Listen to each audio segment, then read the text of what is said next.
سلام بچه‌ها، بریم یه توپ شیطونک باحال درست کنیم که حسابی حال کنیم. این توپای شیطونک همونایین که وقتی پرتشون می‌کنی اینور اونور میپرن و نمیتونی جلوی خندت رو بگیری. حالا دست به کار بشیم با یه روش ساده و مواد دم دستی. آماده ای؟ وسایل مورد نیاز: چسب چوب، از اینایی که تو لوازم و تحریری‌ها هست، شفاف یا سفید فرقی نداره. بوراکسی همون بوره که تو داروخونه‌ها یا فروشگاه‌های مواد شیمیایی پیدا میشه. رنگ خوراکی: اگه دوست داری توپت رنگی رنگی باشه، مثلا قرمز، آبی، زرد. لیوان یا کاسه کوچک برای قاطی کردن مواد. قاشق یا چوب بستنی برای هم زدن. دستکش پلاستیکی اختیاریه اگه نمیخوای دستت کثیف بشه. حالا چیکار کنیم؟ محلول بوراکس رو درست کن. یه قاشق چایخوری بوراکس رو تو نصف لیوان آب گرم بریز و حسابی هم بزن تا حل بشه. این میشه جادوی سفت کنندمون. چسب رو آماده کن. توی کاسه 4 تا قاشق غذاخوری چسب چوب بریز. اگه دوست داری توپ رنگی بشه، چند قطره رنگ خوراکی اضافه کن. میتونی حتی اکریل بریزی که برق بزنه.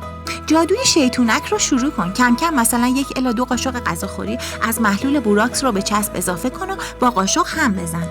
یهو میبینی داره سفت میشه و شبیه ژله میشه. حالا با دست، اگه دستکش داری بهتره، ورز بده تا یه خمیر نرم و کشدار بشه. توپت رو شکل بده. خمیر رو تو دستت بغلطون تا مثل یه توپ بشه.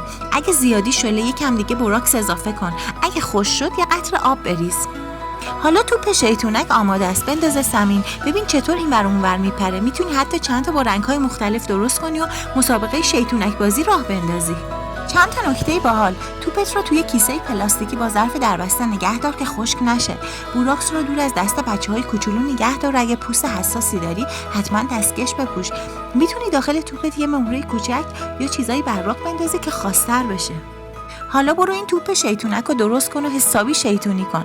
اگه سوالی داشتی یا خواستید یه چیز دیگه بسازیم، حتما برام کامنت کن. اگر از این ویدیو خوشتون اومد، لایک کنید و کانال فیزیک گراویتی سابسکرایب کنید تا ویدئوی بعدی. خدا نگهدار.